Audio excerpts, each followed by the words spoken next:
Hello everyone, welcome to my channel. Please subscribe and keep watching more details. 90 Days Darcey walks out on Georgi as he gets vulnerable about the pressure he faces to have kids. Stop wasting my time. On 90 Day Fiancé, Happily Ever After, Darcey got upset after learning Georgi is struggling with the pressure he faces to have kids. Georgi lashed out at Darcey after she interrupted him while he tried to be open with her. After parting ways, both Darcey and Georgi wondered what will come of their marriage. Darcey and Georgi's marriage is on the rocks as they butt heads over the pressure Georgi is facing from his family and his Bulgarian culture to have kids. When we last left the couple, Georgi had started to open up to Darcey about the pressures he faced from his family to have kids of his own, leaving his wife unnerved. On Sunday, November 2nd episode of 90 Day Fiancé, Happily Ever After, Georgi, 37, even shed a tear over the cultural conflict while baring his soul to his wife, who was adamant that she couldn't have kids herself. Still, Georgi said, there was something that left him questioning myself as Darcey reminded him of how insistent he was in the past about not wanting children of his own. I never say I want a kid right now. I'm saying this keeps bothering me, Georgi protested. When asked why he waited until then to bring it up, he suggested that it kept bothering me. Darcey promised her husband that she would always support him no matter what their relationship status may be. However, she feared their marriage would not last.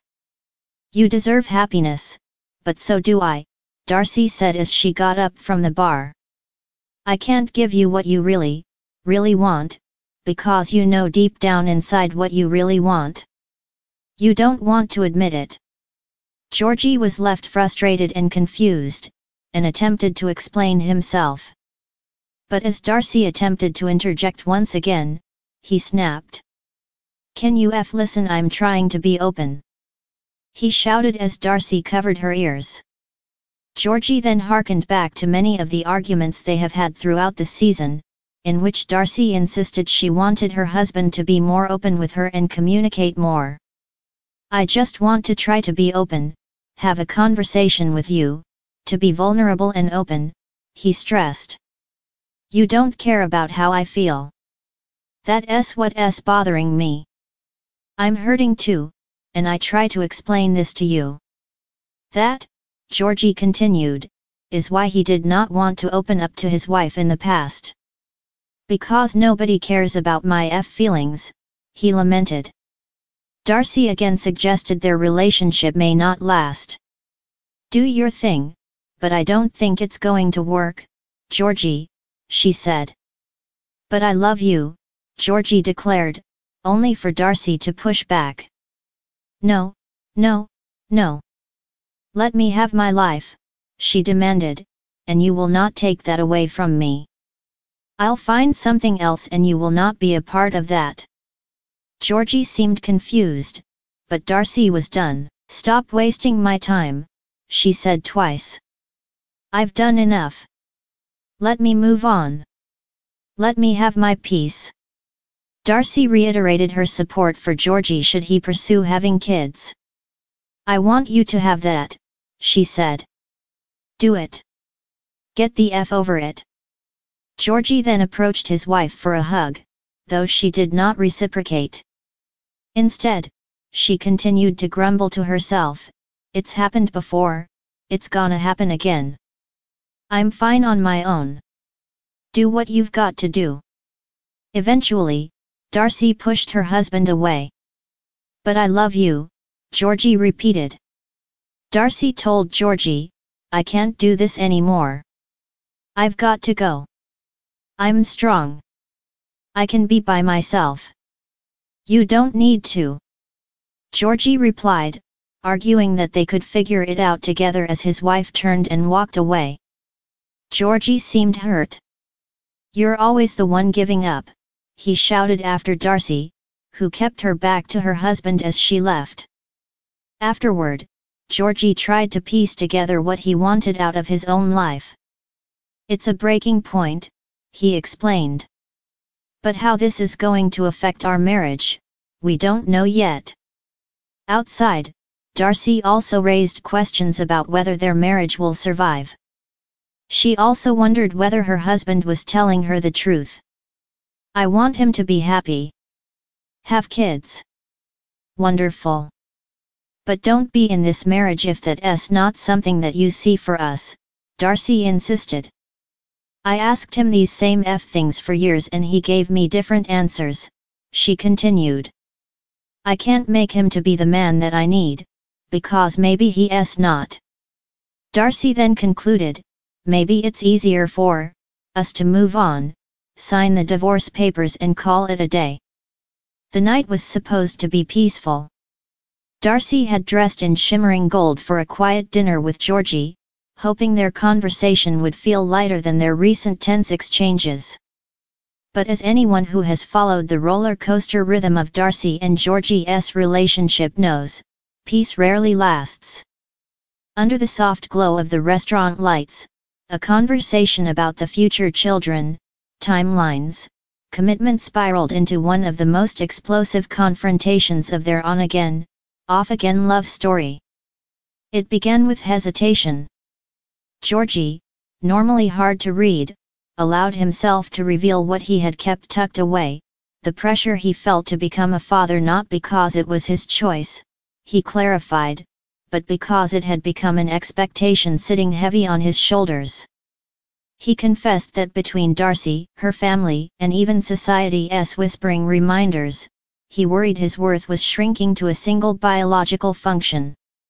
I feel like if I don't give you kids, I'm not enough, he murmured, eyes down. His voice trembled, barely loud enough to rise above the clink of silverware. But Darcey, queen of bold energy and urgency, heard the words differently. To her, it sounded like stalling. Excuses. Another emotional maze keeping her from the life she wanted, the family she imagined, and the stability she'd been chasing for years. She leaned forward, tone sharpening. So what are you saying, that you don't want kids with me? Georgi shook his head. It's not that. I just feel overwhelmed. Everyone is watching. Everyone is pushing. I want it to be right, not rushed. I want it when we're stable. A perfectly reasonable sentiment, at least to anyone else. But Darcey was not anyone else. Her history, heartbreaks, disappointments, public breakups broadcast for millions to witness, had taught her that hesitation was a warning sign. She'd been patient, she insisted. She'd waited. She'd worked on herself. She'd tried to meet him where he was. And still, here they were, circling the same wound. Her voice rose low at first, then climbing. I'm 40-something. Time isn't just a word to me. It's real. I don't have the luxury of waiting another 5 years. I need to know we're moving forward. Georgi sighed, visibly wounded. You're not hearing me. I want a family. I want kids. But the pressure. It scares me. It feels like if I don't give you a baby immediately, I'm failing. And just like that, the emotional dam broke.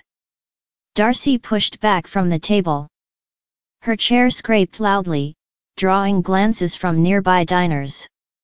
I'm done with excuses. I'm done being patient. If you can't give me what I need, then stop wasting my time. Georgi froze. His vulnerability, rare and raw, now hung in the air like a fragile ornament smashed before it could be admired. He tried to speak, but Darcey was already gathering her purse, her shoulders shaking with frustration. Darcey, please, he said, standing. I'm trying to tell you how I feel. Isn't that what you wanted? But Darcey had mentally checked out. Openness was good, yes, but only if it led somewhere concrete. To her, vulnerability without action was just noise. She turned, eyes blazing. You don't get it. I'm not 25. I've given you years. You say you want this future, but you don't act like it. I can't keep waiting for you to figure yourself out. Georgi held up his hands, pleading silently for a calmer pace. But Darcey was already halfway out of the restaurant. She didn't look back. All he could do was watch as the woman he loved, the woman he returned to again and again, walked out into the night, heels striking pavement like punctuation marks. Outside, the cool air met Darcey's flushed face. She took deep breaths, trying to steady the rising wave inside her. It wasn't just about Georgi, it was about everything, her age, her past, her dreams. The world had always told her she wanted too much. Now, she simply feared she wanted too late. Georgi followed slowly, his expression torn between anger, fear, and heartbreak. He found her on the sidewalk, arms crossed tightly. "Please don't leave like this," he said softly. She didn't turn. "I needed you to fight for this. Instead, you just say you're scared." He stepped closer. "Because I am scared. You think I'm made of stone, I feel everything. I'm terrified I won't be enough for you, that I won't be a good father. That I'll disappoint you." Silence stretched between them, heavy, unwanted. For a moment, she softened. But only a moment. "I hear you," she said finally. "But fear doesn't build a family. Action does." Her voice trembled. "I can't keep loving potential. I need reality." Georgi nodded once as if accepting defeat, and Darcey turned away. She walked off into the street's darkness without a final word. He didn't chase her. Not because he didn't want to, but because he didn't know how anymore. Hours later, Darcey returned home to tell her daughters what happened. They listened, offering quiet support. They knew their mother's dreams, they watched her face heartbreak after heartbreak in the search for true love. They also knew Georgi cared deeply. But caring, they reminded her, wasn't always enough. Meanwhile, Georgi sat alone in his apartment, replaying the conversation. He wondered whether vulnerability had cost him the relationship or whether it had already been slipping away long before tonight. He wanted to call her. To text. To fix things. But the words "you're wasting my time" echoed too loudly. So he simply sat, letting the silence swallow his fears. In the days that followed, fans would debate who was right. Some would call Darcey impatient. Others would applaud her for knowing what she wanted. Many would sympathize with Georgi, seeing a man caught between love and pressure, desperately trying to balance his partner's timeline with his internal readiness. But beneath all the commentary, one truth remained: both were hurting. Both were afraid. Both wanted a future, just not on the same path. Whether this was a true ending or just another chapter in their epic, exhausting romance remained to be seen. But one thing was clear: their love story, full of highs and heartbreaks, wasn't just about two people trying to make it work. It was about two souls trying to make peace with time, destiny, and the fear of not being enough. For now, Darcey had walked away. For now, Georgi was alone. And the question lingered like smoke after a fire: can vulnerability bring two people closer? Or can it finally tear them apart?